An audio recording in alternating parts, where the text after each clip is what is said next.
Hello दोस्तों, मैं आप सभी का स्वागत करता हूं आपके अपने यूट्यूब चैनल रेम्बो बाबा कॉम्पिटिशन में।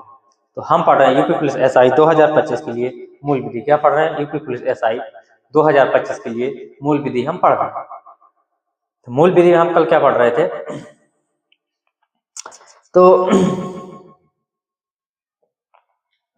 कल हम पढ़ रहे सरकार संबंधी यदि क्या होता है कि सरकार के विरुद्ध में या जो राज्य है, राज्य के विरुद्ध में कोई क्या करता है, कोई जो राज्य की एकता, अखंडता, संप्रभुता, इसको खंडित करने की कोशिश करता है, इसके विरुद्ध में युद्ध करने की कोशिश करता है, या कोई युद्ध करने के प्लान बनाता है, या युद्ध करने के लिए कोई आयुध हथियार वगैरह का जुटाता है, तो उसके लिए क्या अपराध होगा, क्या दंड होगा, ये चीजें हमने कल देख ली थी।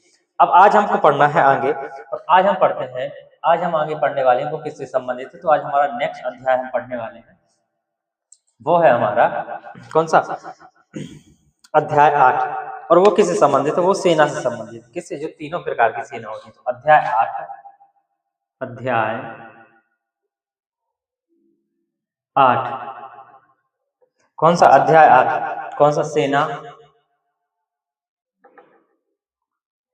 अध्याय 8 का नाम सेना, नौसेना। नौसेना, सेना हो गया, नौसेना हो गया, और कौन सा? वायुसेना और वायु सेना। किससे? सेना, नौसेना और वायुसेना से संबंधित जो अपराध होगा, से संबंधित अपराध किससे? सेना, नौसेना और वायुसेना से संबंधित अपराध के बारे में आज क्या करेंगे? हम पढ़ेंगे। तो यदि इसका मतलब है कोई क्या करता है, सेना कोई कार्य कर रही है, उसमें हस्तक्षेप करता है, या कोई सेना को कोई भड़काता है, या कोई गलत रास्ते भेजता है, उसको क्या गुमराह करता है, तो उसके लिए क्या दंड होगा, क्या होगा? तो चलिए इसके लिए हम पढ़ते हैं नेक्स्ट धारा। इंपॉर्टेंट है जो धारा, इस अध्याय की जो धारा इंपॉर्टेंट है वो कौन सी है? धारा 159। धारा 159। धारा 159 में क्या कहा गया है कि विद्रोह का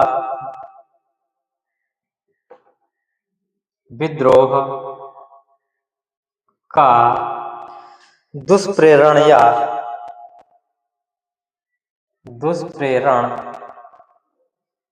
विद्रोह का दुष्प्रेरण या किसी सैनिक, विद्रोह का दुष्प्रेरण या किसी सैनिक, नौसैनिक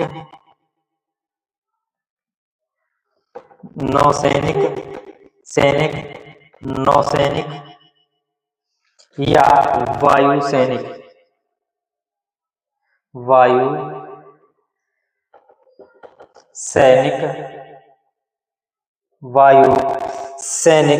को या वायु सैनिक को कर्तव्यों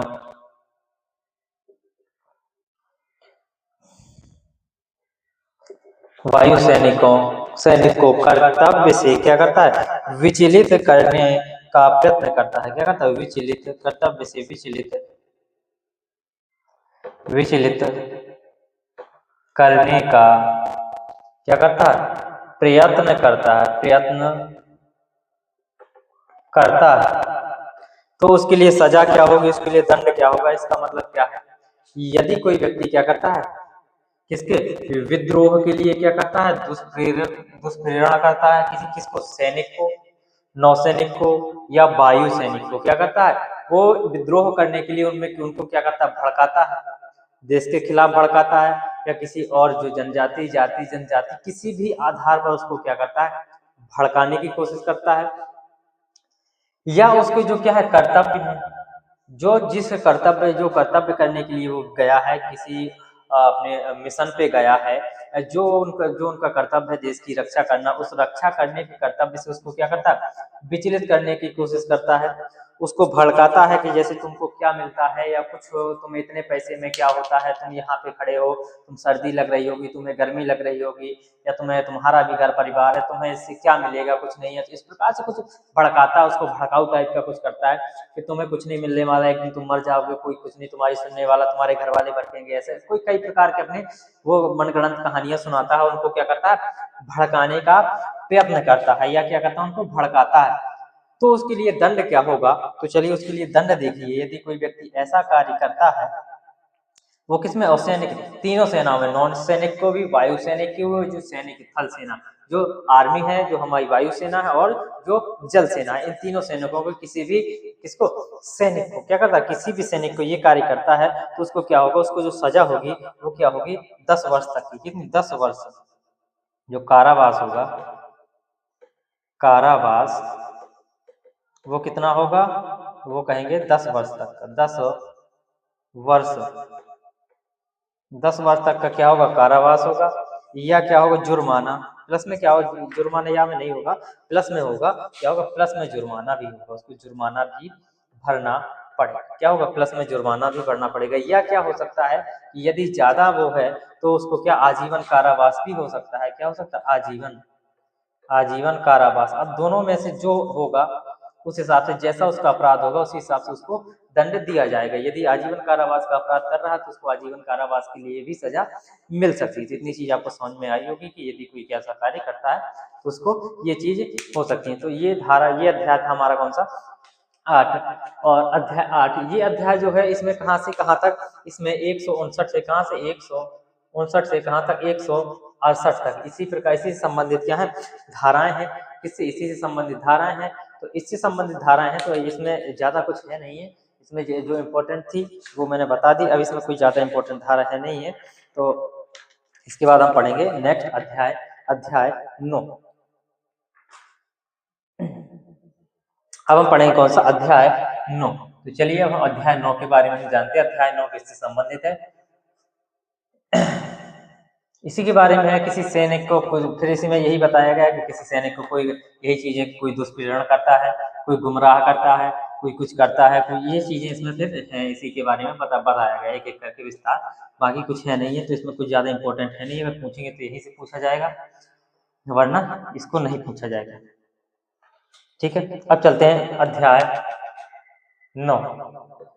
अध्याय 9, अध्याय 9 किससे है, तो अध्याय 9 भी छोटे से, ज्यादा कुछ नहीं। अध्याय 9 क्या है, ये है, तो ये किससे निर्वाचन से संबंधित, ये किससे, निर्वाचन, किससे, निर्वाचन, निर्वाचन संबंधी जो अपराध हैं उनके विषय में। ये 169 से कहाँ तक, इसमें धारा कहाँ से, 169 से धारा 177 तक, इसी के बारे में इसी अध्याय, ये अध्याय चलेगा। तो इसकी जो इम्पोर्टेंट धारा है वो क्या धारा, इसकी इम्पोर्टेंट धारा देखिए, धारा कौन सी, धारा 169, 169, धारा 169। धारा 169 में क्या बताया गया, धारा 169 में बताया गया कि क्या बताया गया कि अभ्यर्थी, अभ्यर्थी, अभ्यर्थी, अभ्यर्थी निर्वाचन अधिकार, निर्वाचन, निर्वाचन अधिकार, अभ्यर्थी निर्वाचन अधिकार परिभाषित है। इसमें क्या परिभाषित है, तो किसको परिभाषित किया गया है, अभ्यर्थी और निर्वाचन, कि अभ्यर्थी कौन होगा, निर्वाचन कौन होगा, और एक शब्द और जोड़ लिए, इसमें तीनों शब्द समझ लेते हैं कि निर्वाचन अभ्यर्थी कौन होगा।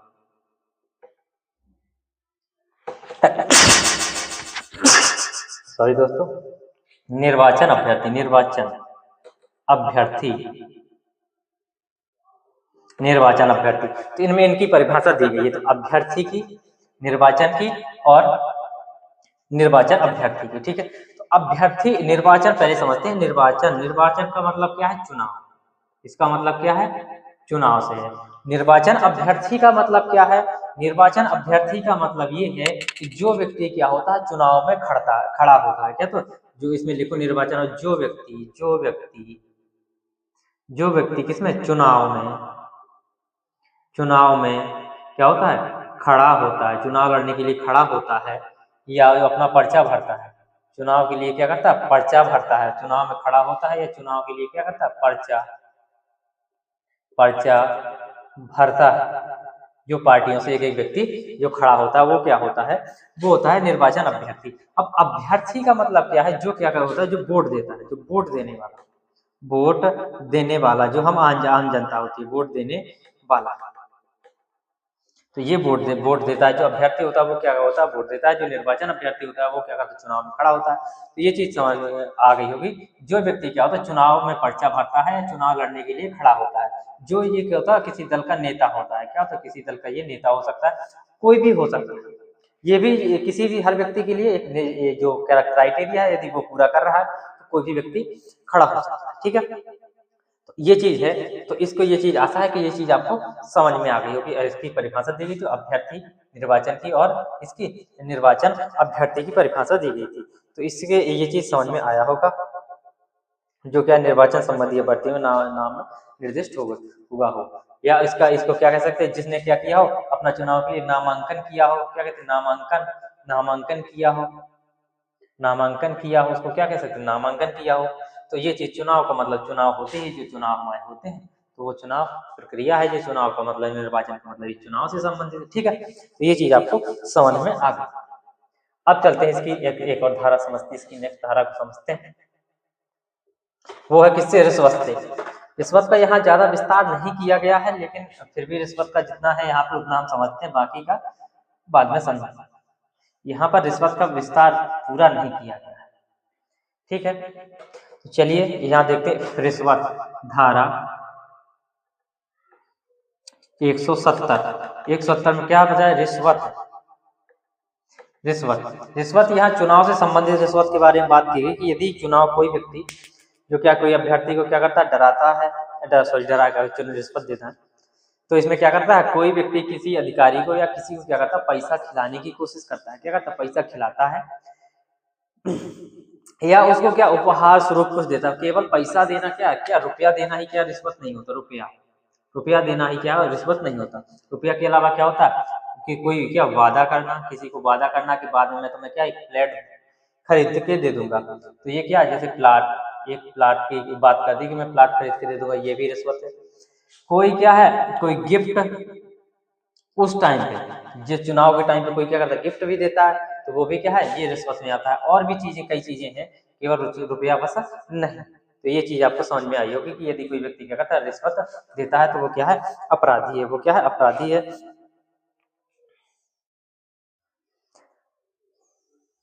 लेकिन इसमें क्या होगा, इसमें जो अपराधी वो अपराध नहीं होगा।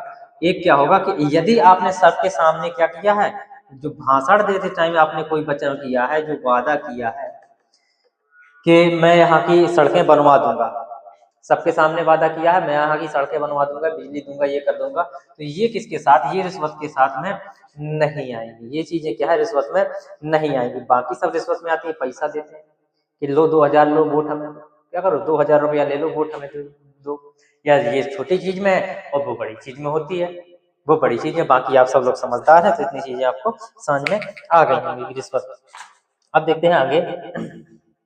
यदि कोई व्यक्ति क्या करता है, निर्वाचन में हस्तक्षेप करता है, क्या करता है, निर्वाचन में क्या करता है, हस्तक्षेप करता है।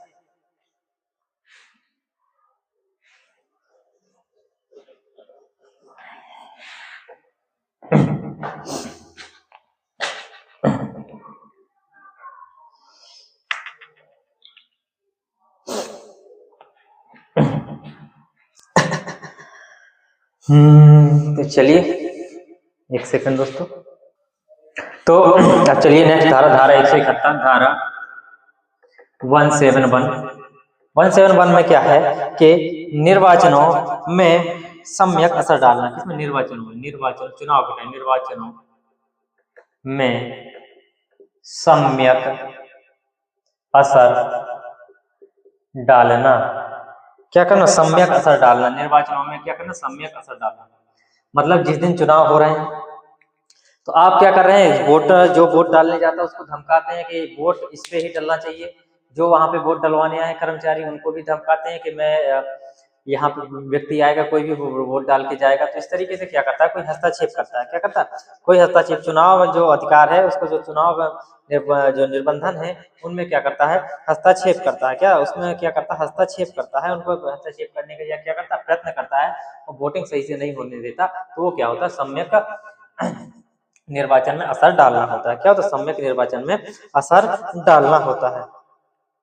अब और देखिए धारा नेक्स्ट, एक और देखिए धारा 172। धारा 172 में क्या है, ये आपने सुना होगा, जो अभी राहुल गांधी ने ये मामला उठाया भी था।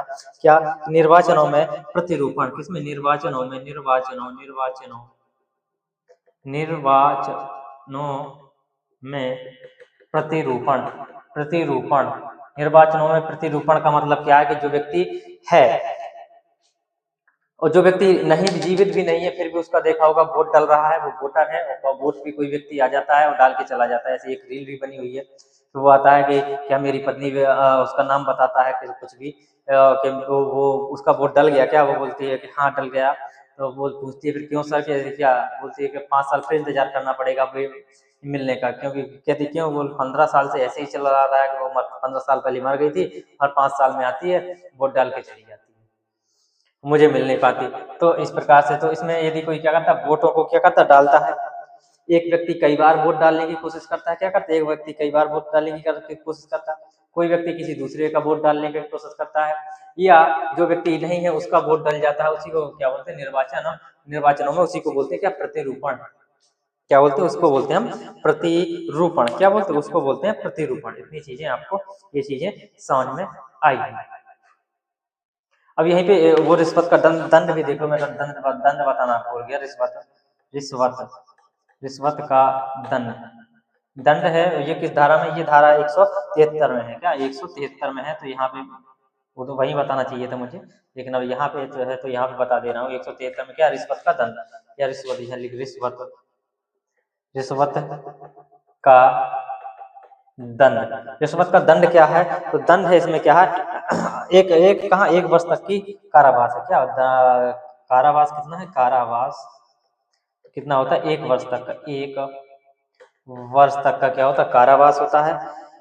या क्या होता है, जुर्माना होता है, जुर्माना, या क्या दोनों, क्या हो सकते हैं, दोनों हो सकते हैं। इतनी चीज आप नोट करो, फिर हम आगे चलते हैं। इसके बाद ये अध्याय क्या हो जाएगा, हमारा समाप्त हो जाएगा। अब हम नेक्स्ट अध्याय की ओर चलते हैं, जो उसकी जो धारा इंपॉर्टेंट होगी उसको भी हम देख लेते हैं। फिर इसके बाद क्या करेंगे, क्लास को समाप्त करेंगे। तो चलिए इसके बाद हम आगे चलते हैं। अध्याय 10, ये किससे, सिक्कों से संबंधित है। सिक्कों, नोटों और भी सरकारी स्टाम्पों, ये कैसे, मतलब कूटकरण से संबंधित है। किसी कूटकरण से, किसी का भी क्या करना, कॉपी बनाना, क्या करना, किसी की कॉपी बनाना, उसका कूटकरण करना। तो ये किसी, अध्याय 10, अध्याय 10। तो अध्याय 10 किससे, ये किससे, सिक्कों, नोटों, करेंसी और सरकारी जो स्टाम्प हो इनसे संबंधित है। तो चलिए इसमें सीधे धारा पढ़ते हैं। धारा इंपॉर्टेंट धारा 178। धारा कौन सी, 178। धारा 178 में क्या कहा गया, सिक्कों, सरकारी स्टाम्पों, सिक्कों, सरकारी स्टाम्पों, किसको, सिक्कों, सरकारी स्टाम्पों, करेंसी या क्या, करेंसी नोट, करेंसी नोट, या कौन से, बैंक नोट। बैंक नोट का कौन से होते हैं, करेंसी नोट कौन से, बैंक नोट का कूटकरण, बैंक नोट का कूटकरण। कूटकरण मतलब, कूटकरण का मैं समझा चुका था पहले। तो किसका, सिक्कों का भी, सरकारी स्टाम्पों, करेंसी, बैंक नोट। सिक्के मतलब जो हमारे 1, 2, 5, 10 का सिक्का होता है। स्टाम्प आप सब लोग जानते हैं, जो स्टाम्प होता है किसी के लिए 10 रुपए, 5 रुपए, 1 रुपए, 2 रुपए, हर प्रकार के स्टाम्प आते हैं, 1000। और ये करेंसी नोट जो हमारे पास पैसे होते हैं, जो कागज के पैसे, करेंसी नोट होता है। और ये बैंक नोट क्या होता है, बैंक एक स्टाम्प की तरह क्या करती है, अपना एक जो बॉन्ड होता है, जो शेयर बॉन्ड होता है, बॉन्ड भी होता है उसको बोलते हैं, तो वो क्या करती है, जारी करती है। वो बैंक कहीं भी जारी कर सकता है, वो इंडिया में या बाहर भी कहीं भी अगर बैंक के द्वारा जारी है तो वो एक पैसे की तरह ही होता है, वो किसी भी बैंक द्वारा उसको लिया जा सकता है। ये क्या बैंक जारी जारी करती है, बैंक अपना एक क्या उसको कह सकते हैं, एक शेयर के रूप में जारी करती है, एक अंश के रूप में क्या करती है, जारी करती है। तो वो बैंक देती है अपना स्टाम्प वगैरह हर चीज लगा के, वो पैसों का होता है। उन सब का क्या करता है, यदि कूटकरण मतलब इनका क्या कोई नकली बनाता है, इन सब चीजों को क्या करता है, नकली बनाता है और उनको बेचता है, तो उसके लिए क्या दंड होगा, तो उसके लिए दंड क्या होगा, अब जिस प्रकार से होगा तो उसके लिए दंड होगा, या तो क्या होगा 10 वर्ष जो कारावास होगा, तो कारावास वो कितना होगा, 10 वर्ष तक का, 10 वर्ष तक का क्या हो जाएगा, 10 वर्ष तक का क्या कारावास हो जाएगा, प्लस में क्या हो जाएगा, जुर्माना, जुर्माना, या क्या होगा, आजीवन कारावास। अब जैसा होगा उसने कार्य किया होगा, आजीवन कारावास, थोड़ा बहुत करा होगा तो 10 वर्ष का, ज्यादा किया होगा तो आजीवन कारावास। इतनी चीज आपको समझ में आई होगी इसमें। और ये कहाँ से, ये है 178 से, ये कहाँ से 188 88 तक, ये कहाँ से इसके बारे में बताई गई है, 188 तक। और ये सब चीजों का कोई क्या किसके लिए करेगा, ये छल करने के लिए करेगा, क्या छल करने के लिए, करने के लिए ये सब कार्य करेगा, क्या करने के, छल करने के लिए ये सब कार्य करेगा। तो कई सीरीज भी इस पे आई हुई है, बहुत सारी है, मुझे उसका नाम भूल गया, सीरीज का बहुत बढ़िया सीरीज थी जिससे संबंधित थी, नोटों के छापने से।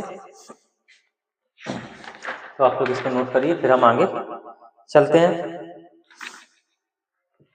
अब इसके बाद हम चलते हैं आगे नेक्स्ट अध्याय की ओर, अध्याय 11। आज बोल रहे हैं बहुत जल्दी जल्दी अध्याय पढ़ रहे हैं, कुछ है नहीं इनमें समझने के लिए, तो एक एक धारा बहुत है इसकी।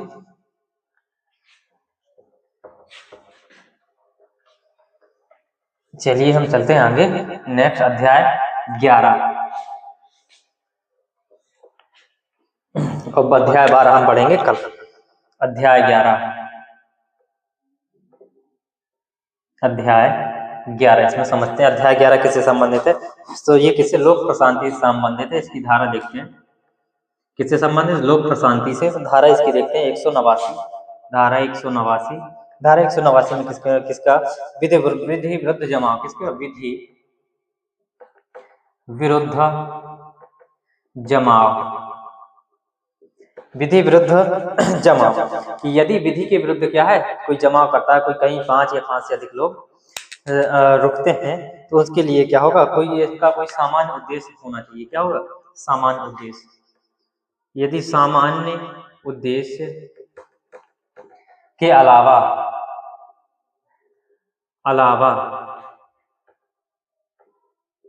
अलावा किसी भी उद्देश्य के लिए, किसी भी उद्देश्य के लिए क्या होते हैं, जमाव लगाते हैं या जुड़ते हैं, जमाव करते हैं, तो उसके लिए क्या होगा, दंड होगा। जैसे विधि के विरुद्ध, जैसे कोई हमें जुलूस निकालना आसानी से, कोई धार्मिक जुलूस है किसी महापुरुष के लिए, तो विधि के अनुकूल है सामान्य रूप में, ठीक है। तो एकत्र हो सकते हैं, कोई अपना किसी देवी पूजा, किसी उनका मुहर्रम वगैरह कुछ ऐसे हैं सब अपने अपने धर्म के, तो उसमें हो सकता है। अब यदि क्या करता है, विधि विरुद्ध होता है कि विधि के इन सब के अलावा कोई और भी हो, कि किसी व्यक्ति को क्या हो, मारने के लिए हो, क्या हो, किसी व्यक्ति के मारने के लिए हो, या देश के प्रति क्या हो, कोई ऐसी चीजें हो जिससे क्या हो, आयुध हथियारों खतरा हो, क्या हो, जो देश की जो एकता अखंडता को खतरे में डालने के लिए हो, क्या हो, देश की एक, तो इन सब चीजों के लिए हो, तो क्या होगा, उसका जुर्माना होगा।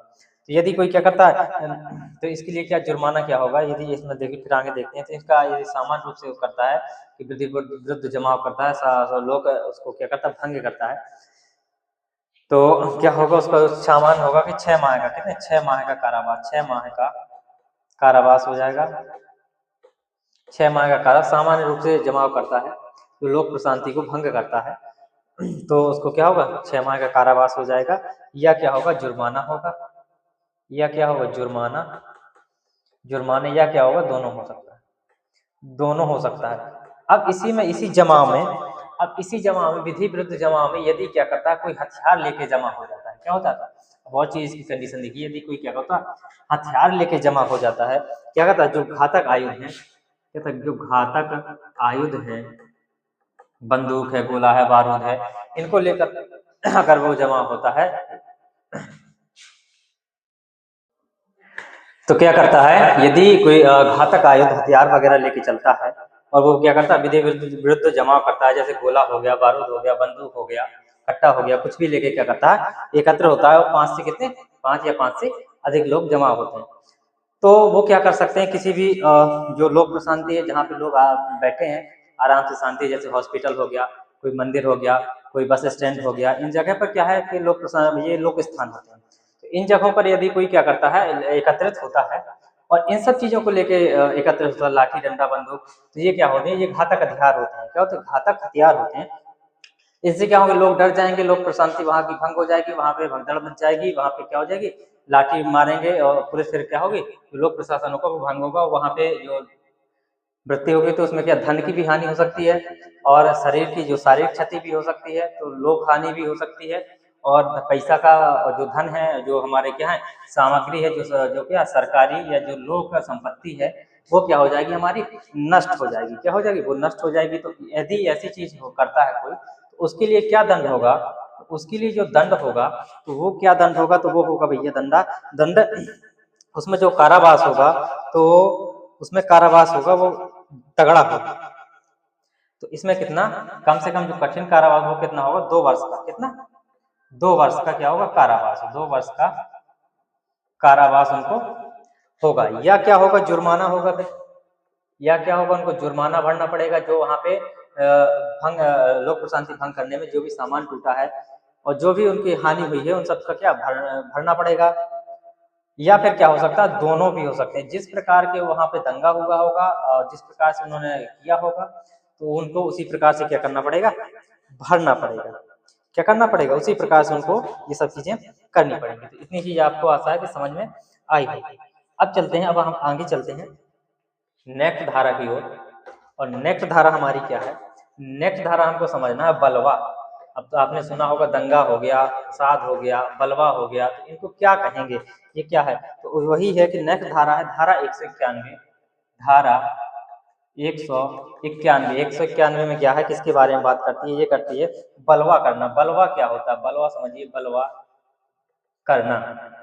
बलवा क्या होता है, बलवा का मतलब है कोई क्या करे, कहीं पे आके दंगा फसाद उपद्रव ये सब चीजें करता है, कोई जैसे लोग बैठे हैं आराम से, वहां पे क्या कोई गाली गलौज करने लगे, किसी लड़ने लगे, या कोई उपद्रव मचाने लगे, जिसको हम कह सकते हैं आराम से विद्रोह करता है, कोई बगावत करता है, ये सब चीजें करता है। जैसे या लोग बैठे हैं गाली देने लगे, किसी को मारने पीटने लग जाए, किसी को कहीं वो कुछ लेके आ जाए, किसी को वो डराने धमकाने लग जाए, वहीं पे कोई गोला बारूद लेके आ जाए, वहीं पर विस्फोट कर दे, तो ये क्या होता है भैया, ये इसको बोलते हैं हम बलवा बोलते हैं। इसको क्या होता है, इसमें क्या है, इसमें एक जो बल शब्द है, जो बल शब्द लगा हुआ है, इसी से क्या है बल, जहाँ पे बल का प्रयोग किया जाता है लोगों को डराने के लिए, वो क्या होता है बलवा होता है। क्या होता है उसको क्या बोलते हैं हम बलवा बोलते हैं, जिसमें लोगों को डराने के लिए जो बल का प्रयोग करते हैं, जिस भी चीज से बल हम पढ़ चुके हैं, कोई भी चीज से क्या कर सकते हैं, हम मार के भी डरा सकते हैं, किसी जानवर से भी डरा सकते हैं, किसी हथियार से भी डरा सकते हैं, हम किसी भी चीज से किसी को डरा सकते हैं, तो उसी को बल का प्रयोग करके किसी लोगों को डराते हैं, लोक प्रशांति को भंग करते हैं, तो वो क्या होता है बलवा होता है। क्या होता है बलवा होता है। जैसे सुना होगा दंगा, सुना होगा फसाद, दंगा फसाद सुना होगा, उपद्रव बगावत, उपद्रव बगावत, उपद्रव हो गया, बगावत हो गया, विद्रोह हो गया, तो ये सब चीजें क्या होती हैं, ये सब किसके बलवा के अंतर्गत आती हैं। यदि कोई ऐसा कोई कार्य करता है, बलवा का कोई कार्य करता है या किसी को परेशान करता है, तो यदि इसमें क्या होता है सामान्य सा होता है तो कोई ज्यादा दिक्कत नहीं है, तो उसको कितनी 2 वर्ष तक की इसमें सामान्य सा थोड़ा बहुत हुआ उसमें, तो अगर 2 कंडीशन होती, सामान्य में ज्यादा दिक्कत नहीं हुई, सामान्य हुआ तो उसमें कितने 2 वर्ष का कारावास होगा, कितना होगा 2 वर्ष, 2 वर्ष का कारावास, 2 वर्ष का कारावास हो जाएगा, या क्या हो गया जुर्माना लगेगा, या क्या होगा दोनों भी हो सकता है। अब यदि कंडीशन क्या बनती है कि उसमें भगदड़ में किसी की मृत्यु हो जाती है, यदि किसी की मृत्यु हो जाती है तब उसको क्या होगा, तब उसका जो जुर्माना होगा वो भैया बढ़ जाएगा, तो जुर्माना कारावास जो होगा वो बढ़ जाएगा, वो कितना होगा 2 वर्ष से कितना 3 वर्ष से ये बढ़ेगा, कितना हो जाएगा 5 वर्ष का हो जाएगा, कितना 5 वर्ष का क्या हो जाएगा, कारावास हो जाएगा। कारावास हो जाएगा, प्लस में क्या हो जाएगा, जुर्माना हो जाएगा, या क्या हो सकते हैं, या जुर्माना या दोनों, ये चीजें हो सकती हैं। तो इतनी चीजें आशा है कि आपको ये चीजें समझ में आ गई होंगी। अब चलते हैं हम आगे नेक्स्ट धारा की ओर। नेक्स्ट धारा में है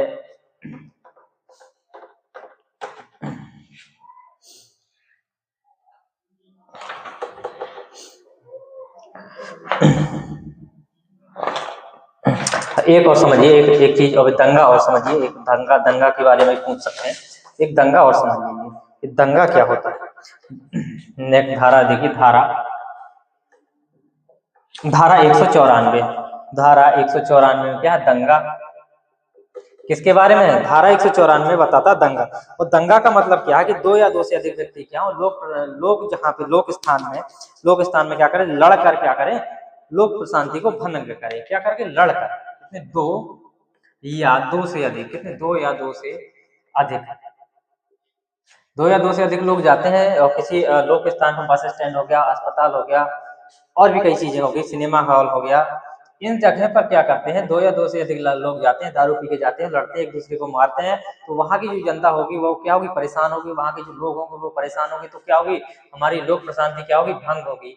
और जैसे ही लोक प्रशांति को भंग करते हैं, कैसे लड़कर जो भंग करते हैं, तो उसको क्या कहेंगे, हम दंगा कहेंगे भैया, उसको क्या कहेंगे, उसको कहेंगे हम दंगा कहेंगे, क्या करेंगे, दंगा कहेंगे। तो इसमें क्या होगा, यदि कोई इसके लिए दंड क्या है, ऐसा दंगा करता है तो उसके लिए क्या, 1 माह का क्या होगा, कारावास होगा, 1 माह का क्या, कारावास होगा, या जुर्माना कितना होगा, जुर्माना जो होगा वो कितना, 1000 तक का, कितने, 1000 तक का क्या होगा जुर्माना, या क्या होगा, दोनों होगा, क्या होगा, दोनों से उसे दंडित किया जाएगा, किससे, दोनों से उसे दंडित किया जा सकता है। तो इतनी चीजें आपको समझ में आ गई होंगी। तो चलिए अब हम चलते हैं आगे नेक्स्ट धारा की ओर।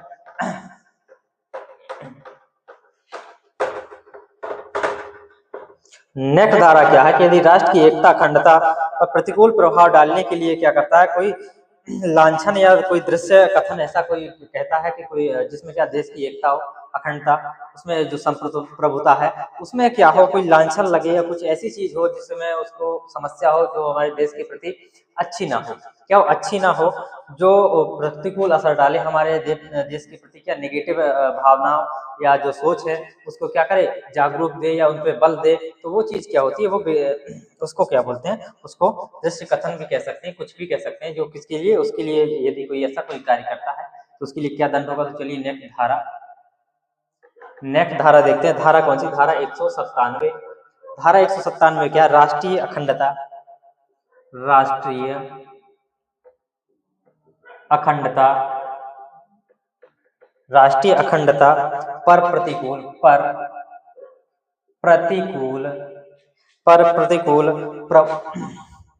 प्रभाव डालने, पर प्रतिकूल प्रभाव डालने वाले लांछन या क्या, दृढ़